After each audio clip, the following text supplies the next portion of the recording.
YTN 라디오가 보내드리는 신율의 뉴스 정면 승부 2부 시작합니다. 제가 앞서 1부 시작할 때는 말씀을 드렸는데요. 자, 여러분들 유튜브 자주 시청하시죠? 유튜브 들어가셔서 YTN 라디오 채널 구독을 해주십시오. 그리고 신율의 뉴스 정면 승부 좋아요 발음도 안 나오네요. 좋아요 누르시면 저희로서는 정말 감사하겠습니다. 자, YTN 라디오 신율의 뉴스 정면 승부 2부는 민주당은 비상중으로 시작을 할 텐데 오늘 함께해 주실 분 소개해 드릴까요? 청와대 국민소통 수석을 지낸 더불어민주당 박수현 전 의원입니다. 안녕하십니까? 네, 안녕하세요. 박수현입니다. 예, 박수석님, 이게 오늘 예. 송영길 전 대표가 검찰 자진 출두를 했잖아요. 예? 그렇습니다. 근데 네. 이게 자진 출두라는 용어가 맞는지는 전 잘 모르겠어요. 왜냐하면 이게 자진 출두와 자의적 출두는 좀 다르지 않습니까? 뭐 그럴 수 있겠죠. 예. 네. 근데 오늘은 자의적 출두에 더 가까운 거라고 생각이 되는데 네. 그 이유는 뭐라고 보십니까? 그러니까 이제 검찰의 소환, 뭐 통보나 일정 조율 없이 이제 나갔기 때문에 지금 자의적 출두 이렇게 이제 사회자께서 말씀하시는 것 같고요. 뭐 여러 가지 분석을 할 수가 있겠어요. 우선 뭐 보면 언론의 분석을 보면 혹시 송영길 대표에게 구속영장이 청구가 될지도 모르는데 그 구속영장 적부심을 할 때 판단의 영장 발부의 근거는 대개 도주의 우려 이런 것 아니겠습니까? 예. 그런데 내가 이렇게 자의적으로 출두하려고 하는 의지를 정확히 보여줬는데 나는 도주 우려가 없다라고 아하. 하는 뭐 그런 것에 대비하는 뭐 차원이다라는 분석도 있고요. 또는 지금 이제 우리 민주당의 지지자들이나 당원들에게 뭐 저는 정말 죄가 없다라고 하는 것을 확실하게 의지를 보여주면서 걱정하지 마라라고 하는 그런 어떤 당 내의 어떤 뭐 결집 의도가 있다 뭐 이렇게 분석도 하던데요. 그러나 저에게 물으셨기 때문에 제 의견을 말씀드리면 예. 지금 이 민주당은 뭐 비상중 이렇게 지금 제목을 잡으셨지 않아요? 그 날아가는 비상이에요. 아, 그렇습니까? 예. 이게 에머전시 이게 아니고요. 민주당은 예. 날아오른다 이 얘기죠. 아, 예. 알겠습니다. 예. 그래서 그런 어떤 민주당 내에 지금 당원들이 걱정이 있고 민주당의 어떤 궁지에 이렇게 몰려서 국민들에게 회초리를 맞을 수 있는 이런 상황에서 당 대표를 지냈던 송영길 전 대표가 책임 있게 행동하는 그런 모습을 보여주는 것, 뭐 그런 의도가 있다라고 저는 그렇게 개인적으로 평가하고 싶습니다. 그러니까 그러면은 박수성님께서는 구속을 피하기 위한 제스처라는 거에 대해서는 동의하지 않으세요? 아, 저는 뭐 동의하지 않고요. 적어도 제가 아는 송영길 대표를 오랫동안 알아왔는데요. 예. 송 대표가 그런 정도의 인품이나 그런 걸 가진 분이 아닙니다. 그렇기 때문에 예. 저는 적어도 당 대표를 지낸 책임 있는 인사로서 책임 있는 행동을 하고 있다라고 이렇게 보고 있고요. 예. 그리고 아마 지금 파리에서 귀국을 처음에는 왜 안 하냐라고 막 비판을 하다가 귀국을 하니까 지금 일주일 동안 아무 부르지도 않고 있잖아요. 그렇기 때문에 이것은 빨리 불러달라라고 그렇게 검찰을 향해서 자신의 의사를 분명히 밝히고 있는 것이다. 이렇게 평가를 해야 맞을 것 같습니다. 제가 좀 객관적으로 본다면 과거에 한나라당의 이회창 총재라든지 이런 분들도 네. 자의적 출두를 한 적이 있거든요. 예? 네네. 그런데 이렇게 정치인들이 자의적으로 출두를 하는 모습 국민들에게 어떻게 비춰질 거라고 보십니까? 그러니까 이것은 어떤 뭐 법적인 절차 이거보다는 이 검찰이 지금 무리하게 이렇게 한다라고 하는 것들의 메시지를 담아서 결과적으로 국민에게 어떤 메시지를 지금 던지고 있는 그러한 것이라고 이제 봐야 되겠죠. 뭐 그런 메시지를 당연히 국민께 강하게 던지고 각인시키려고 하는 뭐 그런 정치 아니겠습니까? 저는 그렇게 그렇게 보고 있습니다. 예, 아니 좀 특권층으로 비춰지지 않을까 이런 측면에서. 그렇진 않을 거고요. 일반 국민도 네. 국민도 그럼 가고 싶을 때 가면 안 되잖아요. 이거는 좀 국민들이나 여러 가지 이제 걱정들이 워낙 많은 사람들이기 때문에 예. 아까도 제가 말씀드렸지만 뭐 과거에 그런 사례나 지금 송 대표의 사례가 전부 그런 국민이 걱정 없이 책임 있게 행동하려고 하는 뭐 그러한 것이지 이것을 그렇게 연결시키기에는 좀 저는 무리가 있다라고 생각을 합니다. 알겠습니다. 또 하나. 지금 송 전 대표를 둘러싼 의혹과 이재명 대표의 사법 리스크 그리고 노웅래 의원 관련 의혹 이런 것들을 전부 정치 탄압 프레임으로 지금 하려고 하는 것 같은데 맞죠? 그렇지는 않겠죠. 그렇지는 않아요. 세 가지 사람들이 다 다르잖아요. 그래서 저는 제가 방송에서 여러 차례 말씀드렸습니다만 예. 민주당으로서는 이번 돈봉투 전당대회에서 일어난 이런 일이 아마 민주당에서 일부 의원들이 그런 이야기를 한 적도 있어요. 아니 이게 무슨 뭐 각 정당들이 전당대회 때마다 관행적으로 뭐 각 지역에 좀 뭐 버스비 교통비를 지원한다든가 이런 것도 있다. 그리고 우리 당만 그러냐. 또는 뭐 금액이 뭐 9,400만 원이라는데 이게 지금 전당대회에서 이런 정도 금액이 이게 그렇게 큰 문제가 되냐라고 하는 이야기를 민주당은 주장하고 싶을지도 몰라요. 그리고 송영길 대표도 그렇게 주장할지 모르겠으나 그러나 이 문제는 국민들께서 그렇게 봐주실 문제가 아니라고 생각하기 때문에 이 문제는 반드시 송영길 대표가 정말 진심 어린 사과와 사죄를 해야 되고 그리고 우리 당도 반드시 책임 있는 사법 절차와는 별도로 당에서 책임 있는 그런 조치들을 내부적으로 하면서 정확하게 근절 의지를 보이는 것이고 그것이 국민께 대한 결과적으로 사과 그리고 회초리를 맞는 자세다 저는 그렇게 생각을 하거든요. 예. 그리고 노웅래 의원 건의 경우는 어떻게 결론이 날지 모르겠습니다만 일단 노웅래 의원의 주장과는 달리 제적과는 다른 측면에서 보면 이것은 어떤 개인의 어떤 뭐 비리나 이런 측면들로 지금 검찰은 주장을 하고 있는 것 아니겠습니까? 그거는 예. 또 차원이 다른 문제고요.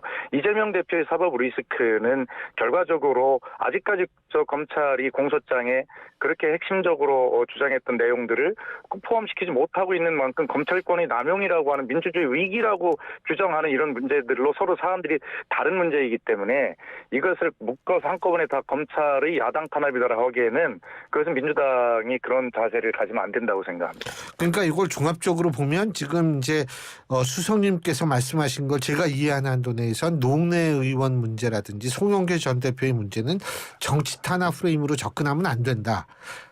이렇게 이해해도 되겠죠? 그렇습니다. 그렇게 주장할 오케이. 수 있습니다. 알겠습니다. 자, 그리고 또 하나는 뭐냐면 지금 이정근 전 사무부총장이요. 민주당. 네. 지금 서울중앙지검 부패수사 2부와 JTBC를 피의사실 유포와 공무상 기밀누설죄로 고발을 했어요. 네. 어떻게 보세요, 이거? 그것은 뭐 당연히 할 수 있는 일이라고 이야기를 하고 싶고요.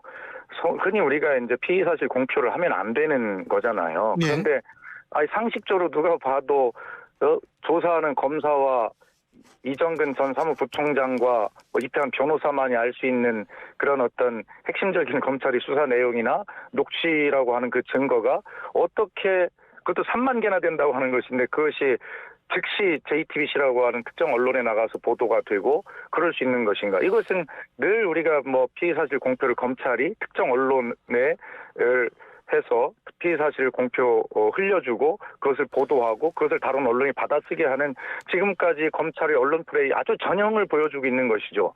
지금 예를 들어서 검찰은 우리가 그 언론에 준 게 아니다라고 주장을 하고 있지만 그렇다면 그것이 어떻게 나올 수가 있겠습니까? 구속되어 있는 이정근 피의자가 그거를 언론에 흘렸을까요? 이거 합리적인 의심이 검찰의 피의사실 공표와 언론 플레이다라고 그것은 합리적으로 당연히 이야기할 수 있는 것이고 이정근 사무부장 측에서는 당연히 그것에 대해서 법적인 책임을 물을 수 있는 자격이 있죠. 근데 두 가지 제가 여쭤보는 게 여태까지 가만히 있다가 지금 고소하는 이유는 뭘까요? 시기적으로. 아니 그 문제는 지금 그 이정근 사무부총장은 지금 구속이 돼 있는 상태고요. 무슨 그때 어떤 법적으로 뭐 대응을 한다거나라고 하는 뭐 그럴 정황이 있는 상황은 아니지 않습니까? 그리고 말씀하시죠. 그리고 아니요. 저희 프로에 나오는 변호사님들이 계신데 네. 이분들이 얘기를 할 때는 뭐냐면 검찰이 그거를 녹취를 막 흘리면 자신들의 입지가 굉장히 좁아지는 걸 안다는 거예요. 수사의 정당성도 일정 부분 사라지고. 네. 근데 그게 누가 했는지 모르는데 그게 어떻게 됐는지 모르겠어요. 저는. 글쎄요, 저도 뭐 다른 뭐 루트가 있다면 좀 알고 싶습니다. 그러나 일반적인 국민이나 일반인들은 그 아까 말씀드렸듯이 검사와 피의자와 변호인밖에 모르는 것이 어떻게 언론에 예. 흘러나가겠습니까? 알겠습니다. 자, 네네. 요 얘기는 여기서 줄이고요. 지금 네. 여쭤볼 게 많아가지고. 그러세요. 그 네. 박광온 신임 원내대표 말이에요. 예. 네. 자, 첫 번째 제가 여쭤보는 게 오늘 기사를 보니까 이 대통령실은 박광원 신임 원내대표하고는 만날 의사가 있다는 식으로 보도가 됐어요. 예. 네. 그런데 네. 이제 원내 대변인이 얘기를 하는 것은 뭐냐면 이게 좀 모양새가 이상하다. 쉽게 얘기한다면, 간단히 얘기한다면 이재명 대표를 네. 만나고 어떻게 이 원내대표를 먼저 만나느냐 이런 반응이었던 것 같은데 수석님께서는 어떻게 보세요? 뭐 저는 애초에 주장을 해왔습니다만 대통령께서 이재명 대표 단독으로 혹은 뭐 김기현 대표도 새로 됐으니까 그렇게 해서 당 대표들을 당연히 만나서 이 전국을 풀어가야 된다고 생각을 합니다만, 그러나 이재명 대표를 저렇게 사법적으로 올가매고 있는 이런 상황에서 그 만남이 그게 자연스럽겠습니까? 예. 그래서 현실적으로 그것이 불가능하다면 각 양 당의 원내대표라도 대통령께서 만나서 야당과 대화를 해야 한다라고 하는 주장을 저는 해왔지요. 아하. 예, 그렇게 해왔는데 아마 저는 그렇게 되리라 생각을 합니다만, 그러나 박광온 원내대표 입장에서 보면 일단 이재명 대표를 먼저 만나는 것이 순서다라고 하는 원론적 주장을 하는 것이 당 대표에 대한 예의 아니겠습니까? 예. 아마 그런 차원일 거라고 생각하고요. 어차피 현실적으로 윤석열 대통령과 이재명 대표와의 만남은 저는 불가능하다고 봅니다. 현실적으로. 예. 그렇다면 언제까지 이렇게 갈 수는 없으니 어떤 좋은 계기에 그 각 당의 원내대표들을 뭐 그런 어떤 회의 시스템이 문재인 대통령 때도 그렇게 한 적이 있지 않습니까? 예. 그래서 전국을 풀어가기 위한 대화의 채널은 빨리 복원해야 되는데 당 대표에 대한 예의가 아니더라도 적당한 기회에 현실적으로 그것이 불가능하기 때문에 원내대표들 간을 대표들을 대통령실에 초청을 해서 먼저 그 만나는 대화를 빨리 것도 풀어나가는 방법이다. 뭐 그것도 이해할 수 있다 이렇게 생각합니다. 예. 근데 그렇게 됐을 경우에는 친명과 비명 사이의 갈등이 더 좀 불거지지 않을까요? 지금도 뭐 박광원 원내대표 뭐라고 탈당이 아니라 뭐 출당 뭐 그런 청원도 올라오고 그런 모양이에요. 예? 그런데 이게 그 사회자님, 예. 박광원 원내대표가 원내대표에 당선된 것은 단순히 소위 비명의 지지만 가지고 원내대표가 되는 것은 아닐 겁니다. 그렇죠. 맞습니다. 네, 50%가 그렇잖아요. 넘었으니까요. 예, 그렇습니다. 그럼요. 그것은 뭐냐면 아마 국민의힘이 소위 친윤 일색의 당 지도부, 전당대회 이런 과정들을 통해서 지금 컨벤션 효과도 누리지 못하고 당 지지율이 그쪽으로 떨어져 가고 있잖아요. 네. 그렇기 때문에 이 다양성과 포용성이라고 하는 정당의 이 생명력을 살리지 못하는 여당의 모습을 보면서 민주당의 국회의원들은 우리는 저렇게 하면 안 되겠다라고 하는 그 다양성과 포용성에 대한 의원 집단 지성에 의한 선택이지 그것이 친명과 비명이라고 그렇게 분류하면 숫자가 맞지 않습니다. 예. 예. 그러면은 제가 여쭤본 건 만일 말이에요. 박광원 신임 원내대표가 대통령실에 가서 이제 윤석열 대통령과 뭐 여야 원내대표께 만났다. 예? 네. 그러면은 친명들이 잘했네라고 생각할까요? 그것은 형식의 문제가 아니라 예. 가서 어떤 대화를 나누냐라고 하는 내용의 문제겠죠. 예, 그래서 거기서 무슨 박광원 원내대표가 대통령과 여야 원내대표들 대화를 하는데 친명 비명을 기준으로 하는 이야기를 하겠습니까? 물론 그런 거는 아니지만 실제적으로 대통령과 만났다는 상징성 때문에 실제로 당대표와 원내대표에 있어서의 위상의 차이를 일반 국민들이 다르게 받아들일 가능성이 있는 것은 아닌지 여쭤본 겁니다. 저는 그럴 가능성이 없다고 보고요. 아까도 말씀드렸지만 이재명 대표와 대통령의 회담 만남이 현실적으로 불가능한 상황이기 때문에 그것은 우리 당의 구성원들도 충분히 이해를 할 수 있을 것이고요. 그렇기 때문에 원내 대변인이 일단 당 대표를 먼저 만나는 것이 순서다라고 그렇게 원론적 발언을 먼저 해놓고 있는 것이고요. 그것은 나중에 혹시 원내대표가 먼저 현실적으로 어쩔 수 없이 만나게 된다 하더라도 양해를 해달라라고 하는 그러한 어떤 당원들에 대한 설득의 과정 아니겠습니까? 근데 그것을 뭐 설득할 필요도 없이 현실적으로 이재명 대표와 대통령의 만남이 어려운 상황에서 그것은 뭐 예. 이해를 시키고 할 필요 없이 당연히 그건 받아들일 수 있다고 생각을 합니다. 예. 알겠습니다. 그리고요, 이건 네. 국민의힘 얘기인데 네. 아무래도 청와대에 계셨고 수석으로 네. 그래서 제가 좀 여쭤보려고 하는데 타영호 국민의힘 최고위원이 말이에요. 예. 예. 이 어제 이제 어젠가요? 이 MBC 문화방송에서 보도한 바에 따르면 이런 네. 녹취가 공개가 된 거예요. 오늘 정무수석이 나한테 오늘 최고위원 회의에서 발언을 왜 그렇게 하나? 최고위원 쪽에서 한마디 말하는 사람이 없나? 이거는 한일 관계 가지고 얘기하는 겁니다. 그렇습니다. 그런 예. 식으로 최고위원 하면 안 된다. 이런 고 이수석이 얘기했다라고 얘기를 음성 녹취를 보도를 하면서 이 해당 녹취에는 태 최고위원이 당신이 공천 문제 신경 쓴다고 하는데 당신이 최고위원 있는 기간에 마이크를 잘 활용해서 매번 대통령한테 보고할 때 오늘 이렇게 했습니다. 라고 정상적으로 들어가면 공천 문제 그거 신경 쓸 필요 없다. 그래서 내가 정신이 번쩍 들었다. 내가라는 건 태용호죠. 태용호 최고위원이죠. 예. 물론 이진복 이 대통령실 수석은 이를 부인했습니다. 철저히 부인했습니다. 그런 일 없다. 태영호 최고위원이 나한테 사과했다. 그래서 그 선에서 이걸 그냥 마무리 지으려고 사과를 받아들였다. 자, 근데 태영호 최고위원 우리 뭐 이진복 수석 얘기 믿어야 되니까 이거를 왜 이런 식으로 얘기를 했다라고 보십니까? 그러니까 자신의 어떤 비서진들과 사이에서 태영호 최고위원이 최근의 뭐 막말과 여러 가지 그 역사에 반하는 뭐 그런 이야기들을 서슴없이 지금 했기 때문에 뭐 당내 윤리위원회 문제도 간단치 않을 것 같고요. 그렇다면 비서진들 입장에서 보면 다음 공천을 걱정할 수밖에 없지 않습니까? 그렇기 때문에 그 태영호 최고의 이야기에 의하면 그런 보좌진들을 안심시키기 위해서 자기가 그런 이야기를 좀 과장해서 했다. 뭐 이렇게 이야기를 하고 있는 것인데요. 자, 어쨌든 이것이 사실이라면 이것은 뭐 더 다른 말로 설명할 필요도 없이 박근혜 전 대통령이 공천에 개입했다가 이것을 그 사법 처리가 된 이런 전례가 있고요. 그리고 그것은 법률 위반일 뿐만 아니라 당에 개입하지 않겠다라고 하는 그런 약속을 어기는 것이고 정말로 경악할 만한 일이죠. 그러나 이진복 수석이 좀 말씀대로 부인하고 있고 태영호 최고도 내가 뭐 과하게 쉽게 얘기하면 좀 뻥을 쳤다 뭐 이런 얘기를 하는 것인데 근데 대개의 경우에 이런 일들이 사실로 드러나는 경우가 많아요. 많고 이 문제를 대통령실이 이 공천 개입 문제뿐만이 아니라 이것은 제3자 변제라고 하는 한일 관계를 풀어가는 이 문제에 있어서도 대통령실이 얼마나 자기적으로 이 문제를 국민 여론을 호도하려고 노력하고 있는가라고 하는 그런 측면에서도 큰 문제라고 생각합니다.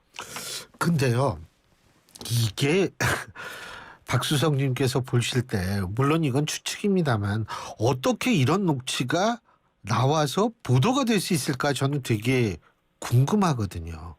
그러니까 저도 그 부분이 굉장히 궁금했는데요. 예. 어쨌든 그 비서진들이 이야기를 들을 때 이것은 정말 내가 보좌하는 의원을 떠나서 이건 심각한 민주주의 위기이고 이건 있을 수는 없다라고 하는 그런 정의감에서 뭐 비서진 보좌진이 녹취를 해서 공개를 한 것 아닐까요? 뭐 합리적으로 그렇게 추측이 되잖아요. 근데 그만큼 위해서 엄청난 일이라는 겁니다. 제가 한 가지 여쭤보고 싶은 게 그 의원 생활도 하셨으니까요. 청와대에 들어가시기 전에 이게 의원분들이 막 이 지시사항이 많을 때요. 예? 네. 지시사항이 많을 때는 이렇게 보좌진들이 녹음하는 경우도 있다며요. 글쎄 얼마나 많은 지시를 하길래 녹음까지 하는지는 모르지만 그것은 아니겠죠. 그런 건 아마 아니다. 그 사안이 너무 특별하고 엄중하기 때문에 자기가 모시고 있는 의원의 이야기임에도 이것은 안 되겠다 싶어서 아마 비장한 마음으로 녹음을 하지 않았을까 저는 그렇게 생각을 해봤어요. 예. 우리 박수님 요새 바쁘실 텐데 그래도 책은 가끔 읽으셔야죠. 그죠? 아이고 정말 요즘에 부끄러운 게 책을 읽을 시간이 없어요. 큰일입니다. 책을 읽으시려면 책방부터 가셔야죠. 그 평산마을 책방 가셨어요? 가보셨어요? 지금 제가 며칠 후에 5월 10일이 이제 문재인 대통령께서 퇴임하신 지 1년 되는 날 아니겠어요? 예. 예, 그래서 아마 뭐 정식으로 그런 어떤 모임이 있는 것은 아니지만 그래도 개인적으로 생각은 퇴임 1년 되는 날 좀 내려가서 대통령님께 어떻게 지내셨는지 인사도 좀 드리고 싶고 그때 계기에 책방도 한번 좀 둘러볼 그럴 생각 개인적으로는 가지고 있습니다. 제가 이 기사에서 본 건데 여기 중고책도 있나 봐요. 예, 뭐 그렇다고 저도 읽었습니다. 아, 난 새 책만 파는 줄 알았더니 저는 중고책도 있는 것 같은데. 아니 그러고 지금 5월 10일 말씀하셨는데 네. 그 다큐멘터리 영화 문재인입니다. 이것도 개봉한다 그러죠? 그렇습니다. 여기 그게 출연하십니까? 오늘이 아마 시사회가 있는 것으로 제가 알고 있는데요. 예. 저는 뭐 지역 일정이 바빠서 가지는 못했습니다만 저도 했고 아마 뭐 몇 장면 나올라나 모르겠습니다만 저도 뭐 출연했습니다. 예. 그 영화는 처음 찍으신 거죠? 다큐멘터리라도. 그러네요. 예? 네. 예. 아마 제가 데뷔를 이제 하셨나요, 이제요? 제가 예. 아마 출연을 했던 이유는 2017년에 문재인 대통령 취임하고 첫 해에 북한의 그 핵과 미사일 위협이 뭐 그때는 정말 전쟁이 금방 날 것 같은 맞아요. 그런 공포 2017년. 분위기가 있었잖아요. 예, 그런 과정을 풀어가는 과정에 제가 청와대 대변인을 했고 또 한미 정상회담이나 뭐 여러 가지 그런 관계들을 목격하고 기록했기 때문에 아마 그때의 이야기들을 좀 한두 마디 해야 될 것 같아서 아마 그렇게 저를 출연시켰던 것 같습니다. 아우, 저 그때 생각하면 그때 제가 저희 YTN 라디오에서 아침 방송을 진행하고 있을 텐데 네네. 이 북한이 하필이면 그 7시에 7시 10분에 시작하는데 7시에 항상 쏴요. 예? 그래서 예. 그거 기억하시죠? 그럼요. 아주 특이한 사람들이에요. 그래가지고 저도 그 기억이 나는데 어쨌든 뭐 영화도 개봉을 하고 책방도 열고 여러 가지로 그 청와대에서 같이 이 문재인 대통령을 모셨던 분으로 감회가 새로울 것 같습니다. 감회가 새롭죠. 그리고 이것을 뭐 특별하게 다른 어떤 정치적 함의나 의미를 부여 안 했으면 좋겠는 게 뭐냐면 예, 나는 문재인입니다라고 하는 영화는 이미 예. 감독께서 노무현 대통령을 주제로 영화를 만드신 적이 있고 그런 뭐 일종의 예. 뭐 기록 하고자 하는 것이고요. 예. 그다음에 책방도 뭐 문재인 대통령이 워낙 뭐 독서 알겠습니다. 광으로 알려져 있지 않습니까? 예. 그렇기 때문에 본인에게 맞는 일상의 일을 하고 계시다 저는 그렇게 그냥 평범하게 생각합니다. 알겠습니다. 오늘 말씀 여기까지 듣죠. 고맙습니다. 예. 감사합니다.